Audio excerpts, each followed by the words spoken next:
Executive session is closed, and now we will open with 301, the public hearing for fiscal year 26-27's adopted annual expenditure budget and truth and taxation notice. We will turn it over to Chief Financial Officer, Mr. Eric Thompson.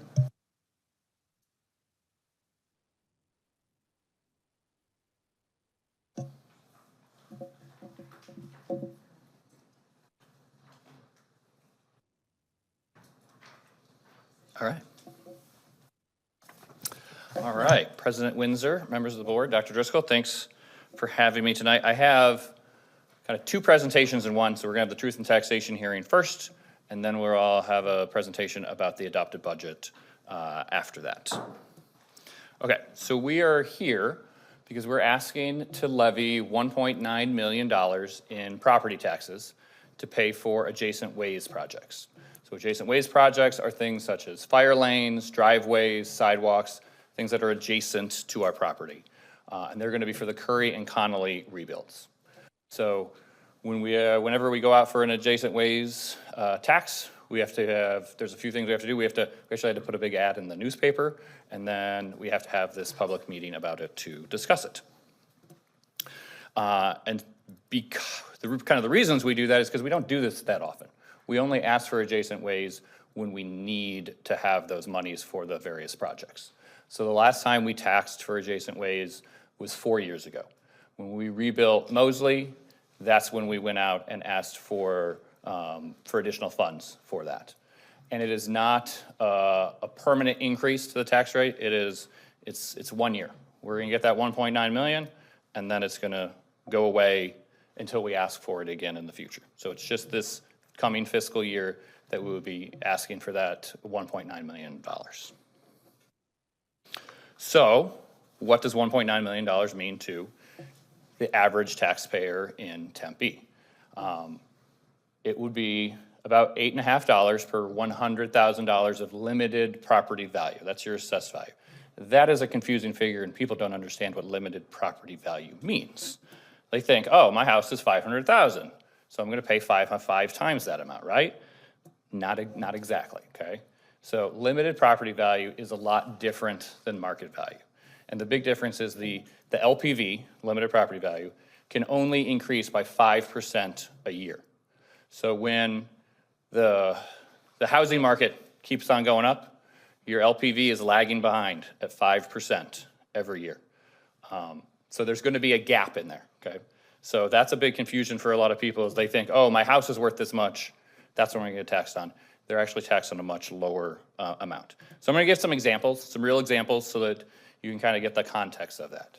So 1,800 square foot home, North Tempe, if you go to Zillow and get his estimate, it's a little less than $600,000, okay?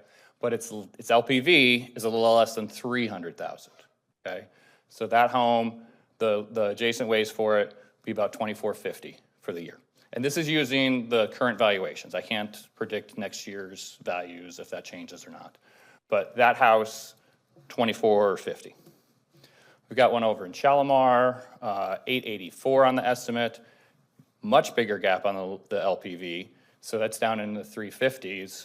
That home would estimate for the adjacent ways about $30, $30.55. And then we got one over by the library here, $540,000 estimate, LPV down in the low 200s. That would only be about $17 for the year. So I hope those kind of give you some context for what the real cost would be, because when we say, oh, $100,000 of limited property value, people don't quite understand that one, so these would be real examples for that. The overall total taxes projected to go up a little bit next year, because we have more than just adjacent ways. You've got the bonds and the overrides, and then just regular M&O amount. So if we use the library house for the example, taxes would go up about $20. Part of that is the adjacent ways aspect of it, or $21.28. That's an estimate on it. It's an estimate because that's not Tempe Elementary is not the only taxing entity. You've got a lot of other municipalities that we have no control over whatsoever, so your taxes can change however it might. Also, your value could change. Those we're all holding it all the same. All right, so that is my information on the truth and taxation. I can have questions now, I can do the adopted budget, however the board would like to do it. Mr. Lemon, go ahead. Thank you, Madam President. Some of us are older than 65. Can we freeze this tax amount that we're charging? That's a great question, I don't know the answer to that. I can look it up for you. I don't know the Well, let's hurry. I may rules on that. pass away before it. I'll see what I can find. Thank you, sir. That's my question. My neighbor's Okay. going to ask that. And then you explained that we're just part of the total school budget thing, and so that's great. But Beverly's going to ask me that. Okay. Thank you, Madam President. That's all. Thank you, Mr. Lemon. Mr. Miller? Thank you, Madam President. Just to kind of partially answer that question, I mean, for folks 65 and older and with a disability rating that apply for the freeze, I mean, if they have the frozen LPV, Yeah. since it's frozen, that number, whatever it's frozen at, that number will stay the same year over year, so it won't increase to whatever that number. changes. I mean, the tax rate will change because the tax will be added to it, but it'll be stuck at whatever that number is, not to whatever the theoretical increased LPV will be, so. So you're saying the LPV in Mr. Lemon's Yeah. question, it's the LPV that's frozen? The LPV is frozen, so in theory, it should have been increasing in the background to, 150,000, but it's stuck at 80,000 because it's been frozen since, If the LPV is frozen, then we are putting the tax rate on there, so I think it would Yeah. apply to those homeowners. Thank you. yeah. Also, the only way the full cash value ever interacts with the LPV is it's a ceiling that your LPV can't ever get to. That only really comes into effect with like $1 million homes, because your LPV and your full cash, once it's like a $3 million home, your LPV eventually gets there, and then they kind of just hang out next to each other. And that Right, can't- it's not always 5% a year, it's yeah, the maximum. It's a maximum it can. Fun fact. Anyway, thank you. Apparently, we've got our subject that Mr. Miller likes to talk about. Absolutely. Thank you, Mr. Miller. Thank you for the question, Mr. Lemon. Ms. Sewers? Thank you, Madam President. Thank you, Eric, for going through this with us. So there was an article that came out yesterday that caused some disturbance because it kind of was like a call out to, oh my gosh, more taxes, more taxes. So I just want to clarify a couple things that I know you said, but sometimes it's important to clarify it again. One, this is a one-time deal, and it is usually brought up, one-time deal for now, because it's usually brought up when we have a remodel or a new build on our current schools. That's correct. Not just the neighborhood who it's affecting, but all homeowners in Tempe will have this assessed to them. Correct. Then, in Tempe Elementary School District. Thank you. And Yes, then, can this be paid out of, from the bond rather than assessing the tax? It could. And then we're talking about what was it again? 1.9, so 1.9 would be taken out of bond money, if that's what we were to choose to do. Can, in the future, this adjacent tax be put into all projects, our future projects? Can this be included into the total so that it is paid by bond money? Yes. Okay? That would But we just- would still need to have such hearing because that adjacent tax is being applied even if we pay No. for it one way or the other, or we would not have to have a hearing? Yeah, you wouldn't have a hearing. So what you would do is you would say, like when we went out for this bond, 196.5, we said in there that we would spend money on this category, and that. We would have to make a prediction of like, of this 196, we would spend this on adjacent ways if we're building a building here. And I don't know how we would calculate. We have to probably get with some. We can make estimates. Make an estimate of on what it there, was. so It's something that you could do. It would take, so we had the 196 million. If we use the 1.9, you're just essentially taking 2 million from that. Yeah. So your bond dollars don't go as far. And the bond dollars wouldn't be used towards our next future projects that we already have that we've said that we want to focus on. Okay, so I want to be transparent with the communication that I'm getting back, and I told Dr. Driscoll that this is what I would do. I received a lot of calls, and they were all legitimate concerns, and me being a homeowner myself, it was. So what's happening here is I wanted to follow this up with data to make sure. So the original complaints that I got to the story that they read and to us having this hearing today was, oh my God, another tax, another tax. Like at a certain point, when does this all stop? So Dr. Driscoll and Eric, are we going to be having a bond or override anytime soon?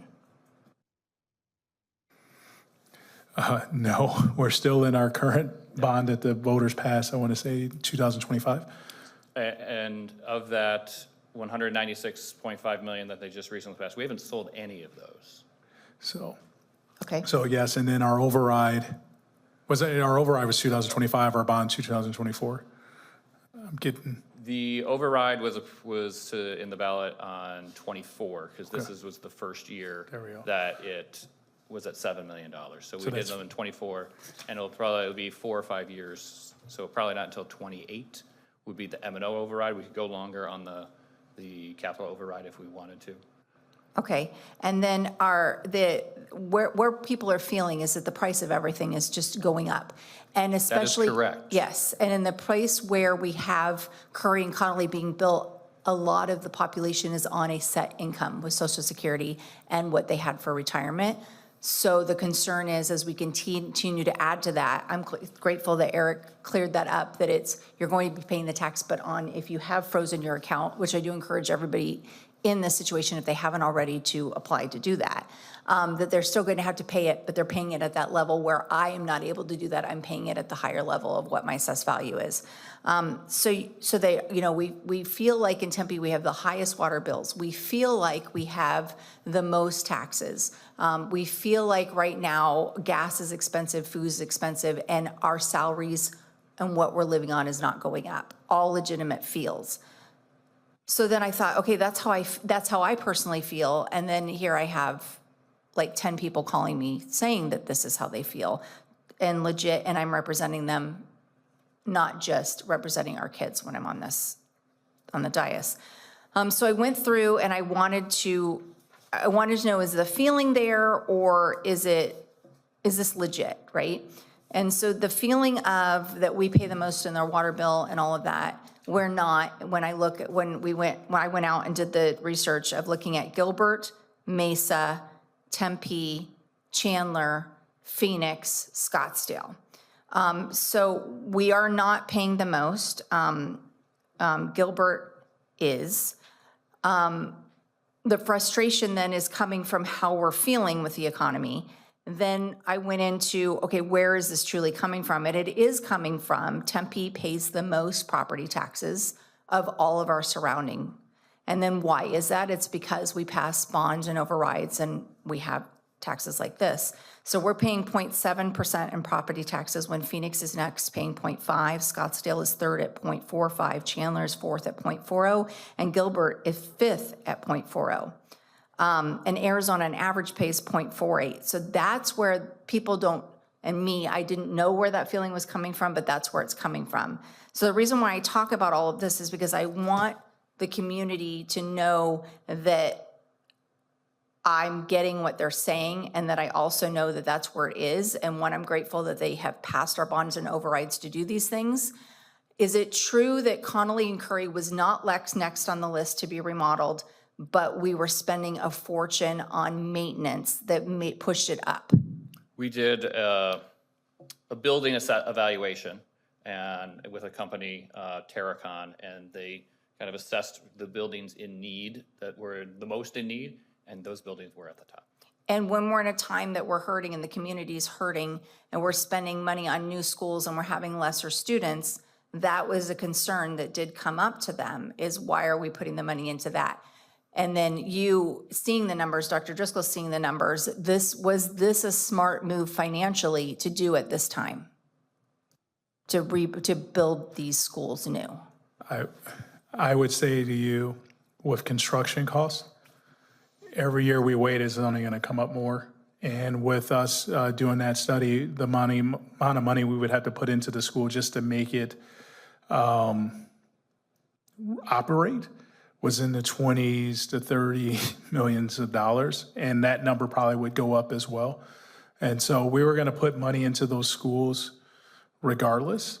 But I can't answer like, I would say if we were going to build a school, the sooner you build it, the better, because you're going to get less per square foot. The cheapest time to build a building is 3 years ago. Yes. Yeah. It It's would only have getting been, more expensive. yeah, it would have been better to actually build them 2016 than now, because the cost of construction has just continuously gone up. And I think Mr. Thompson did a presentation where he talked about like the cost of construction, and it's like 40%. Yeah, higher. Now, I do remember too, we've had some days that our schools have had to close and students had to leave because the air conditioning system, which was one of the highest maintenance issues that we had there, and we're a little nervous, we got one more year to use this AC, right? Connolly was actually one of the schools that we had to close because the air conditioning went out this school year. And as it keeps getting hotter, it's one of the worries that we have in our older buildings that have not been touched and refurbished, that we run into that every year. Okay, And we have allocated specific money in the bonds to refurbish and replace HVAC units so that instead of trying to put Band-Aids on it, we have good units that will last longer. So we're not at risk all the time, but bond funds are limited. and this particular setup was very unique at Connolly Curry on the items that they shared in order for the AC system to use, and some of it is like not even being made now, right? That is my The understanding. I am not an the HVAC parts. expert, but yes. Okay, so I want the community to know why we made some of the decisions, because if they weren't privy to the conversations that we've had for several times, I don't expect everybody to watch these school board meetings. I want them to understand why we're having this. Also, this tax, does it come directly, it's taxed, we don't get that money, right? It's paid to, who gets that? The district does receive that money, and then we use it to pay for the various fire lanes and driveways. So the city stuff that's required for us to have. Yeah, the money comes to us, and it's any of those things. And there are a lot of, it's adjacent ways, so it's the driveways connecting with the city, it's some of the things like that, but it's fire lanes on our property as well. Okay. Yeah.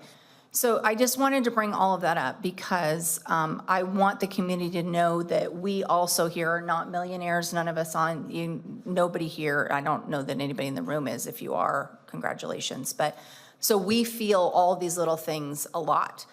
So what I did is I went and used my home and went out, and then I figured out that I'm at $2 a month average is what this is going to cost me for this 1 year if I was to spread it out for a 12-month. And so then I went to my neighbors who come from all different, we have retirees, we have some retirees that are still working, we have younger, and we have some that are, we're gearing up for retirement.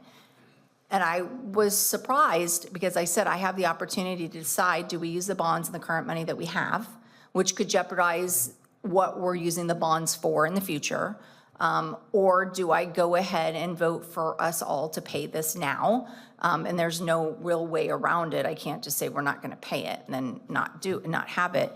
And the feedback that I got was, one, let's maybe try not to have this come up in the future on the way, because our bond money that we're using now was decided how it was going to be used and how it was going to be proposed years ago. So then I want to ask that in the future, can we look at it as a way where we wrap it all into the package and then be very clear, but we have to see if legally we can do that and how we would propose that when we go out for a bond or override, and that we're not going out for a bond or override for the next 5 years. And then when I asked them, I said, I represent you right now, so tell me, how do you want me to vote? And all of them would like to see us just go ahead and pay this and have this average for my area $22 fee, and then continue to use the bond money to better improve the services that we plan to offer with it. So I just wanted you all and the public to know that they were heard, and this is the direction that I got, and that's the way that I'm thinking about this. So I know it was a long conversation, thank you, Mr. President, but I wanted you to know that there was some thought process that went into it, and I wanted to figure out where we were going and that we aren't going to be nickeling and diming. Everyone feels nickeled and dimed right now, and that's not our fault. It's just the environment that we're in, and they're being heard, and we don't want to be doing that to them. So thank you for listening to that. Thank you, Ms. Shores. Dr. Driscoll, were you about ready to say something? Yeah. But yes, no, but I'm good. Thank you. All right. I just want to mention that I think it's on the IRS building in DC. It's engraved in marble because all the buildings are granite, marble, whatever. That taxes are what we pay to live in a civilized society, and each group of citizenry gets to determine what that level of civilization looks like. And organizations don't have the luxury of sitting back and waiting for economic times just to get better. We have to keep on pressing forward and trying to continue improving our little corner of society. And we have to build for the future. And then whether that's building children for the future as future adults and future citizens or future properties, we have to keep on moving. And I know it's hard in the short term to look at those decisions and think, you know, where's the thought behind this? But the thought is that we're trying to improve our corner of the world. So, all right, thank you very much for that. Are we going to move on to adopted budget? Yes. Excellent. If you all are ready. All right, so we had the proposed budget last board meeting, and we have the adopted budget here. And I will say, this is really all about compliance with the state, because we have to do it by these deadlines. The state, we don't really have the revenue, we didn't have the revenue figures when we first did the proposed budget. And this budget is really all about revenue. The expenditures, when we talk about the expense budget, that is really determined when we're talking about the staffing. So a lot of the, if you remember these slides, those recommendations that you as a board made in January to reduce positions, to give raises, that's really where the budget, the expense budget is determined. These are more of a revenue form for the state to know, all right, how much revenue is Tempe Elementary anticipating? And all the other districts have to submit them at the same time. So we'll talk about revenue because that's kind of the projections that this form is talking about. And our expenses were determined, like I said before. So ADM, average daily membership, or enrollment is another term for it, is revenue for us. ADM is revenue. And so there's two different ADMs. There's unweighted ADM, and my example of that is just belly buttons. Like each is one. It's an individual. Okay. Then you've got the total weighted ADM. That is what the state actually pays us on.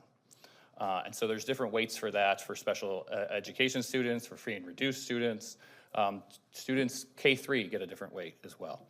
And so for the example, a visually impaired student has an additional 4.8 students to the count. So the state would be paying 5.8 students, the equivalent of 5.8 students for that one student. So it costs more to educate that student, so the state gives us more money. Does it cover all of it? Usually not, but the state at least gives us a little bit more. So for this year's budget projections, we're projecting about a 2% decrease in the unweighted ADM, and then the 1.9% in the total weighted ADM. And again, that's where we get funded on. So if you look at the last few years, our unweighted has gone down by more than 2%. It's gone down by about a little more than 3%. The total weighted ADM that we get paid on, that has gone down much slower percentage. So that's where I've talked about in the past, our regular education population is decreasing, our special education population is increasing, and so those additional weights offset it somewhat. We're still decreasing over time, but it's not, they're not exactly the same. So for our estimate of a decrease of 1.9% this year, that is lower than most years that we've had, actually every year since kind of that first year after COVID. So I think it was a pretty conservative estimate on the revenue that we would have for that, for the next coming year. Some of the other revenue projections, so the year that we're in right now, the current year, FY26, that's ending in a week, expenses are going to be about $105 million. Expenses next year, after the raises and reductions that we gave, are projected at $101 million. Our revenue next year for that we project coming in is at $102 million. So it's pretty close.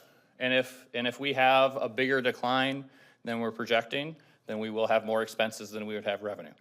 But that's where we have $10 million in carryover. So that's kind of the cushion. So we can absorb a bigger decrease on there so that we don't have to go in, make additional cuts or something like that in the middle of the year. We have that in there.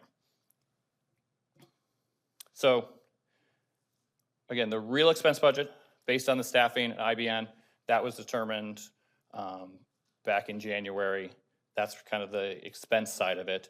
These forms are the compliance-based revenue forms, so we'll submit them to the state, say this is how many students we anticipate, this is how much Group B weight that we anticipate, so this is the revenue that we'll have for that. And we'll revise it over time. We'll revise it in December. And I think I mentioned when we did the May revision, the school year was practically over. That revision is really just truing up the enrollment side of it, because we're not changing expenses at that time, because 95% of those expenses have probably already been spent in the school year when we're revising it in mid-May.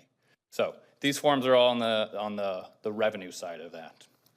So we will revise it in September again, and that will actually have the full revenue from the state. So the state did add one-time funding. Again, I think for the third year in a row, we have one-time funding from them. So that will be a little bit higher. And then the summary, we are projecting the decrease of the total weighted ADM at about almost 2%, which is higher than we have been decreasing in the previous years. And we have the 10 million in reserves if we need it, if the actual ADM, the actual total weighted ADM decreases by more than that. So that is the end of it there. If there are any additional questions, I'll be happy to answer those. Ms. Ewers has a question. Thank you, Madam President. So the year down at the legislature has been, again, exciting. And there was a lot of bills that came through that were what I would call attacking public education. A majority of them did not either they didn't go through committee and they didn't make it, or they were vetoed, or they just weren't voted on. So are there any zingers that maybe we may have missed when it comes to our budget that is making this year harder on us that we weren't anticipating or that I didn't see? Not this year. I think the thing that you might be concerned with would be there is a ballot initiative so no, it still has the voters have to vote on in November. That would require districts to have 60% instructional spend, and we're at 52%. So that could be a change, but that would be a couple of years down the line. But that's the only thing, and it hasn't even passed yet. Right. So, And you know what, that's good that you brought that up. Dr. Driscoll, can you talk a little bit more about that? Because I feel that our legislators are watching our meetings more than they did before. So I want to take this opportunity, if you don't mind expanding on that. Okay. Eric, catch me if I'm wrong. sure. So basically, the Auditor General sends out a report every year, and it details spending in schools. So it says, like, it breaks it in categories. So there's instructional spend, which he's talking about, the 60%. And then there's other, like, student support and operations. And so all that funding formula that he just showed you, it gets category in those different categories. And so with the 60%, what they're saying is, like, what the legislature is saying, we want 60% in instructional support. And that's Just normally. instructional. Yeah, and just instructional. And that's the category that normally has all of your teachers. In that category, it doesn't have counselors, it doesn't have social workers, it doesn't have librarians. So in districts like us that we have all these additional supports, that's where we're at 52%. But when you look at the total classroom spend, which we put into the classroom, we're at 72 to 74%. And so for us, it would be a balancing act, is that we would have to say, okay, we're going to have to cut or figure out a way in these other areas that are not the instructional, what the Auditor General defines as instructional, which is your teachers, in order to get that number up to 60%. And so, we value all our employees, and some of those supports that, like our librarians, they actually teach. And, our counselors and all that, I don't want to, if we just funded public education the way we needed to fund public education, we wouldn't have to do this, and I think teachers should get more money. But I also think teachers would say that our students today require more supports, and all these extra things that we put around that actually help students, that comes at a cost. And so when you start to get that granular and say 60% comes from there, then that's going to come at a cost that I don't know if we really fully can comprehend, like how much that would do to a system in terms of the supports that will go away.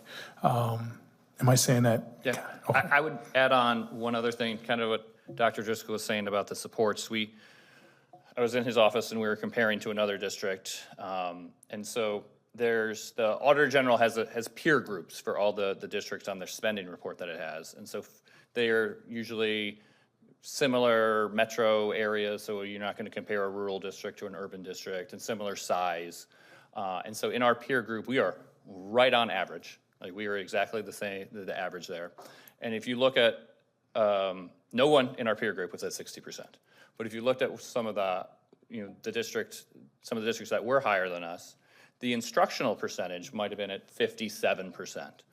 But then the instructional support, so those supports that Dr. Driscoll was talking about, ours was about 5% higher than them. So we're taking those funds and kind of spreading it out more to those other needed supports that the students have.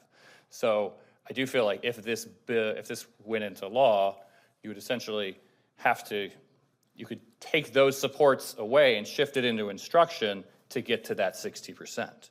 Is that a good thing? I would say we have made the determination, because that's what we're doing, that the supports are important too. It's going to make districts eliminate positions to then get up to that 60%. Thank you. Thank you, Madam President. Thank you, Ms. Ewers. Mr. Lemon. Thank you, Madam President. Continuing on with that theme, we set our budget at 102 million, and then we get other funds from other things, federal monies and other grants. And I think it comes up to about 144 million, roughly. It's a lot. So this discussion about 60% of instruction, would that go to the 144 or the 102, or we don't know? It would be in between.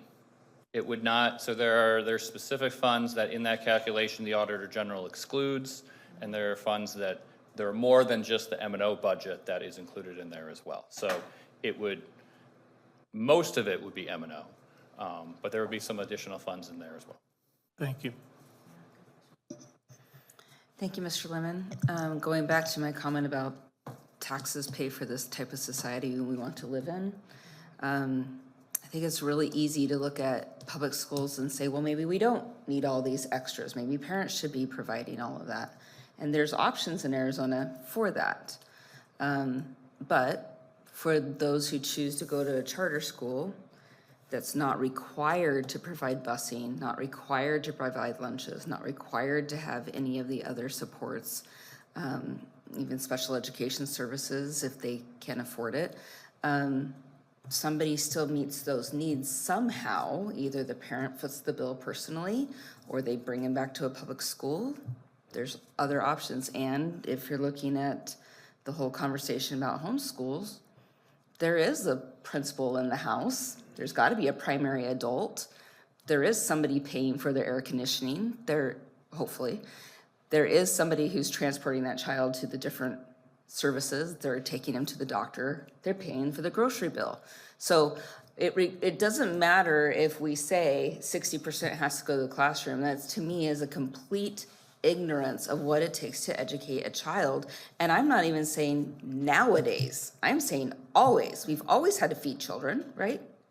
We've always had to provide some level of cooling or heating. We've always had to provide a location for them to run and play. We've always had to have a school nurse or equivalent. We've always had to have these, and I don't understand why all of a sudden we're like, oh yeah, we don't need that. This is the only thing that matters. It's not the only thing that matters unless we start dividing our children physically and only say we're only gonna educate 50% of a child. We have to accept that it takes more to educate a child, or we are really selling out our future. Because children who are neglected, whether that be emotionally or physically or resources that they need, that will become at a cost later on. And I don't understand why people don't see that investment in prevention is cheaper than trying to fix the problem when it is set in adults. I've never figured that out, and I've never understood why people are so short-sighted on this one. But we are paying for all of these things regardless of where you put that child to be educated. And if those services are needed and it's not being provided, then we are openly accepting that we're okay with neglect within our society.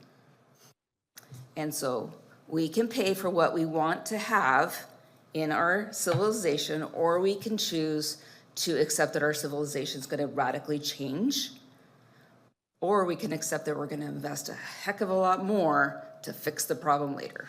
Those are our options. Thank you for the 60% conversation. Anything else, Mr. Thompson? That is all. All right. Unless you have it. All right, thank you. Thank you for your time. I really appreciate it. All right, so that moves us into, excuse me, may I have a motion to, I don't see any other requests to speak. Can I have a motion to close the public hearing? So moved. And moved by Ms. Ewers and seconded by Mr. Lemon. All in favor? Aye. Aye. Public hearing is closed. 401, Pledge of Allegiance. If you're able, please rise for the pledge. Oh, it's not 7. Oh, but we start at 6 on weekend. Oh, yeah, okay, we're good. Sorry. It's okay.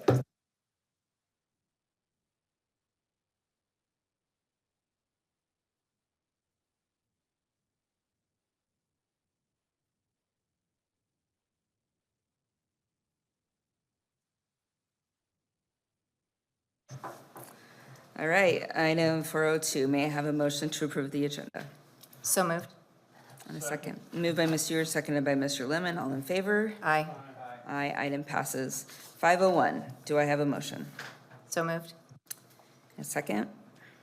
Second. Moved by Ms. Ewers, seconded by Mr. Lemon. All in favor? Aye. Aye. Minutes are approved for June 10th. Item 601, we have 4 blue cards this evening. We will have a quick video to watch before we proceed.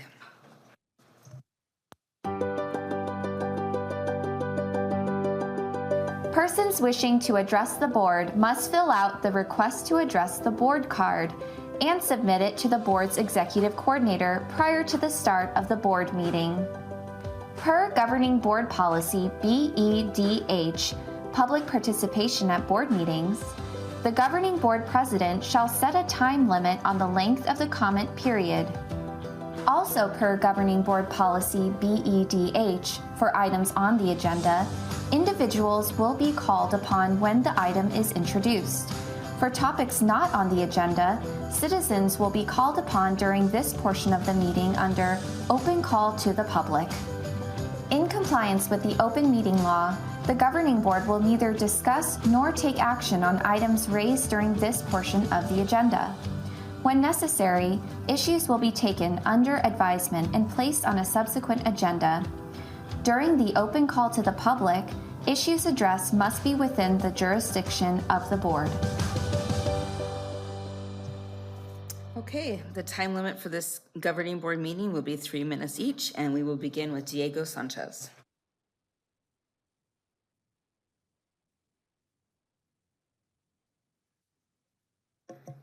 Hey guys.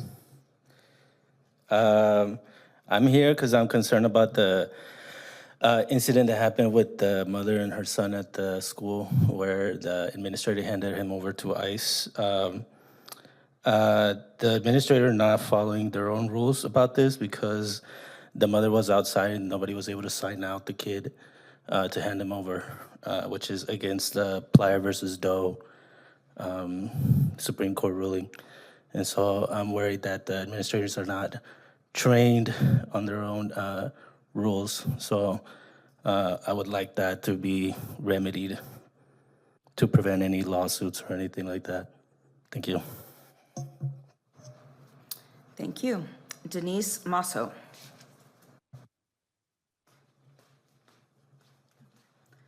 Hello, my name is Denise. I'm also going to talk about the incident that happened on May 26th. Although the mom and child have now been released from detention, I feel it's important that we make sure we are protecting families and the schools are prepared if this happens again. Because the administrator violated the Plyer versus Doe, I also recommend that he be retrained and follows the protocol already adopted by other school districts like Phoenix Union of never handing children over to law enforcement.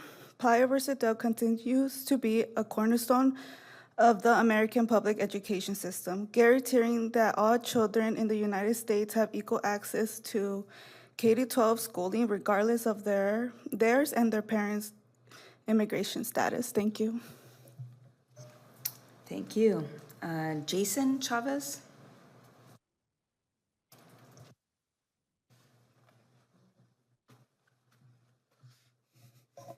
Hello. Okay, I am here to give you a tale of two schools. The first school being, the elementary school here, where a student was detained by ICE due to the mother being detained first at a Walmart parking lot, who was then taken to the school in order to check out the son, in which case the ICE agent was able to detain them. Is this a tale you really want to repeat? Because, there has been other school districts that have protocols for this. Specifically, a protocol where a mother or a parent or a guardian would have to go into the school itself in order to check out the student. This could have prevented the student from being detained due to ICE agent needing to have judicial warrants in order to enter a schoolroom. And that is why I want to tell you, do you want that tale to repeat again? Because ICE is around and will most likely stick around here, especially due to 2 detention centers near here. If you do not want this to repeat, I would urge you to adopt protocols for this. There are organizations that will train all your staff for free on this. And all staff needs to be trained because it only really takes one staff member in order for law enforcement to get into a school and be able to detain a student. Please do not let this story repeat. Thank you. Thank you. Jonathan Kim.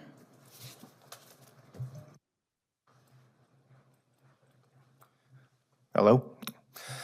I'm also following up with my other citizens here on the concern of the incident regarding the supervisor alerting ICE regarding a student and their parent. I'm just worried about the precedent that this sends to everybody, but also what is the message that everyone in the school board is going to sort of address to clarify this? Is this the precedent that is going to be set that?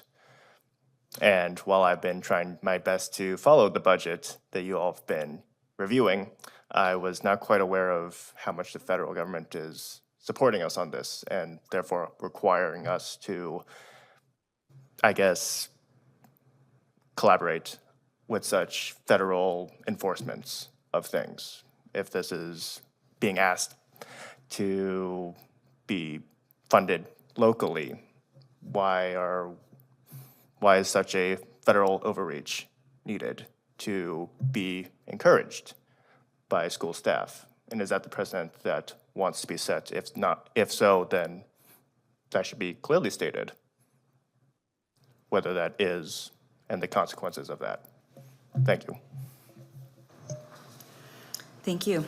Item 701, approval of consent agenda. Do I have a motion? So moved. And a second? Second. Moved by Ms. Ewers and seconded by Mr. Lemon. All in favor? Aye. Aye, item passes.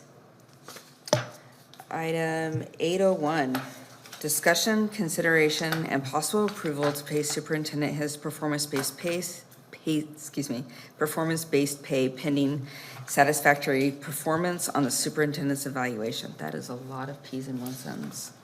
May I have a motion or discussion on this?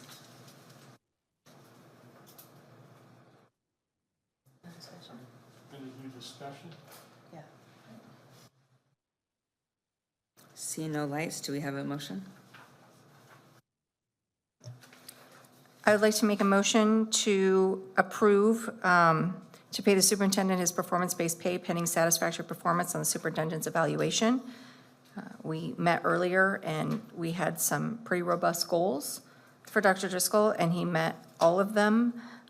There is one that has been met in certain categories, but we're waiting to find out the final category. And based on its performance, Dr. Driscoll has offered to compensate us if that wasn't to be. And with the current data that we have, it's looking like we're meeting that goal. So I feel pretty confident and comfortable going ahead and making that approval today. And I would like to make the motion. All right, do we have a second? Second. Moved by Ms. Ewers and seconded by Mr. Lemon. All in favor? Aye. Aye, item passes. Item 802, discussion, consideration, and possible approval of the fiscal year 26-27 annual expenditure budget. May I have a motion? I make a motion? And a second. I'll second that. Moved by Ms. Ewers and seconded by Mr. Lemon. All in favor? Aye. Aye. Item passes. Discussion 803, discussion, consideration, and possible approval of sidewalk, roadway, and water line easements at Curry Elementary School and Connolly Middle School. May I have a motion or discussion? Madam President, do we need to do 4 separate motions on this? On 803? Yeah. No. That's just all the, in there, in your board packet, it has the easements which they're actually approving in this motion. Yeah. Well, then I'd make a motion to approve the sidewalk easement, roadway easement, water line easement for the east and west side of Curry and Conley School. Okay, in a second. Second. We have it moved by Mr. Lemon and seconded by Ms. Ewers. All in favor?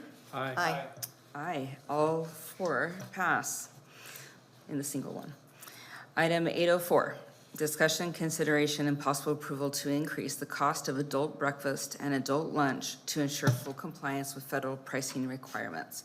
Lighting up, Ms. Ewers. Dr. Driscoll and Eric, thank you, Madam President. I'd like to ask why are we increasing the cost to teachers or staff to purchase their lunch?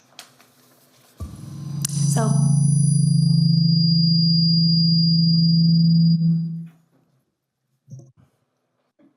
Sorry, Ms. Watts. Whoa, what a big question. Yeah, I'm sorry. Wow. She's magnetic. There, try that. hello. Okay. So that's an excellent question. So we are required by the USDA to increase pricing. So the federal reimbursement rate that we receive for breakfast and lunch, the rate that we charge adults, it can't be less than. So when I look at the current reimbursement rate, for example, for lunch, it's currently $4.71, and then I have to also add the cost of commodities. So that brings us around $5.02 when we round. For breakfast, the highest reimbursement rate for breakfast is $2.94, and then I have to add the cost of commodities. So that's around 30 cents, and then when I round that, that's $3.24. So I'm rounding to the nearest quarter. So that brings for lunch is $5.25, and then for breakfast, it's $3.50. If the board chooses not to do that, just to give the community some more information, we are reviewed by the Arizona Department of Education every 3 to 5 years, and we are due for administrative review. So it could be the following school year and definitely the 2028 and 2029 school year. So if we choose not to do that, that is an option, but we wouldn't be in compliance. So ADE will find that as a violation, and we would have 30 days to correct that violation. If the board chooses not to correct that violation by approving the new pricing, Arizona Department of Education, they have an option to withhold our reimbursement until we are in compliance. And just to give a community, well, how much does it cost to operate the school lunch program, the school breakfast program? We're about $700,000 to $800,000 per month. So then we would have to find that money elsewhere if we choose not to approve this. So just total transparency of what is being required. We cannot charge adult prices less than the reimbursement that we receive, which would have to be the highest rate plus the cost of commodities. Thank you. So this isn't something that we have chosen to do. This is something that is necessary in order to stay compliant and also not to jeopardize our food program of what's close to over $700,000 a month to feed our children. Correct. Okay, and this isn't being done onto someone, it is just a fact that that is what the new reimbursement rate is required to be? Correct. Thank you. Yes, and Thank it's you, Madam an President. anticipation. Again, if we choose not to, it just further kind of kicks the can down the road because it will be flagged in an administrative review. Okay, thank you for explaining that. I like to try to make teaching have some type of bonus and working for our schools, and that was a concern to me, so thank you for clarifying it. Thank you, Madam President. I have one thing to say real quick. I dove a little bit into the legality of this, and it's pretty clear within USDA that the reason for this is because the law is to supplement children's food, not to supplement adult food. And so if we supplement at a higher, or we reimburse at a higher rate than what the adults are paying, then we are in de facto supplementing adult food. So, you know, they can choose to bring their lunches, they are adults and can choose other options, and so that's actually why. All right, Mr. Lemon, I believe you said you were going to make a motion. Madam President, I make a motion to approve raising the cost of the lunch for the adults. And a second? Second. Moved by And Mr. breakfast. And breakfast, right. Do we need to state the cost, or are we good? Just as written? Okay. Moved by Mr. Lemon and seconded by Ms. Ewers. All in favor? Aye. Aye, item passes. Item 805, discussion, consideration, and possible approval of the intergovernmental agreement between Tempe Elementary Schools and Eastern New Mexico University. Dr. Driscoll, as usual, we usually ask you, from where does this come? We have some candidates that want to do some work experiences with us, similar to student teaching that we have. And so anytime we enter, we have college students that we don't have intergovernment agreements with, we have to bring their university and come into agreement so that they can actually do their practicum experiences with us. Okay, seeing no questions, do I have a motion? So moved. Second. Moved by Ms. Ewers, seconded by Mr. Lemon. All in favor? Aye. Aye, item passes. Item 806, discussion, consideration, and possible approval of the memorandum of understanding between Tempe Elementary Schools and Louisiana State University. Dr. Driscoll, I'm assuming it's the same thing? Yes, and we're doing a great job of spreading our wings and recruiting in Louisiana and New Mexico. We're trying to get Alaska and California as well. Now, I believe the last time spreading our wings and recruiting, it was Mr. Lemon suggesting us going after students in various states, but we're going after staff. That's just fine with me. All right, do we have a motion for this one? So moved. Moved by Ms. Ewers, seconded by Mr. Lemon. All in favor? Aye. Aye, item passes. Item 901, the student activity report. Do we have any questions or comments on this? This is the wrap-up of the school year, correct? Because no funds come in during June? Right, so after this, though, this is law, okay. All right. Item 1001, I think we have board members' points of information. I'll wait for lights. No lights. All right, let's skip to 1101 really fast. All right, 1101, announcements and upcoming events. Agenda committee will be Wednesday, July 8th at 11 a.m. There will be a board retreat on Thursday, July 9th, 8 a.m. to noon, currently at the Brogan Center, but that may be changed, the location, but the date and time will stay the same. The new staff orientation kickoff will be Friday, July 10th at 8:30 a.m. at McCamey Academy of International Studies. The next regularly scheduled governing board meeting will take place on Wednesday, July 15th at 7 p.m. here in the Karen Arredondo Governing Board Room. Meet the Teacher will be held on Monday, July 20th from 5 p.m. to 7 p.m. for all K-5 and K-8 schools, and from 3 to 6 p.m. for all middle schools. The first day of school is Wednesday, July 22nd. Buckle up for the next round. Item 1201, may I have a motion to hold executive session pursuant to ARS 15-843A and ARS 38431.03.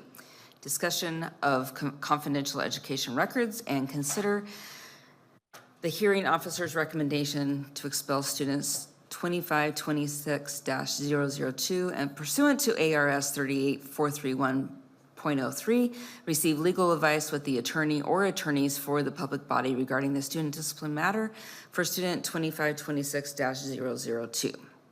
So moved. Moved by Ms. Ewers and seconded by Mr. Lemon. All in favor? Aye. Aye. We move to executive session. Madam President, I make a motion to adjourn the executive session. Second.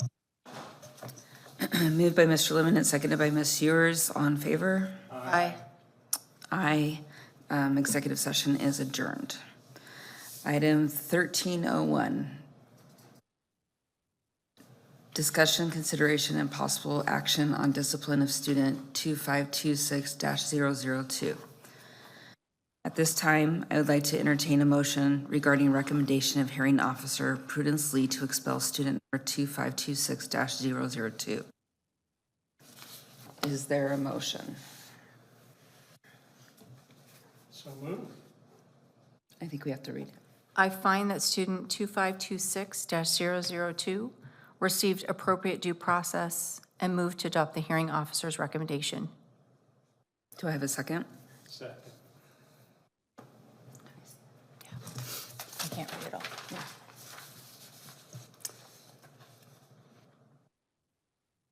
I'm going to call for the vote. All All in favor? Aye. Aye.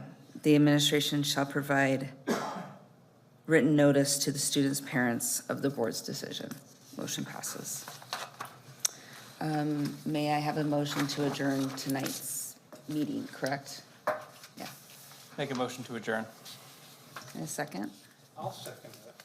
That's nice. Moved by Mr. Miller and seconded by Mr. Lemon. All in favor? Aye. Aye. Meeting is adjourned.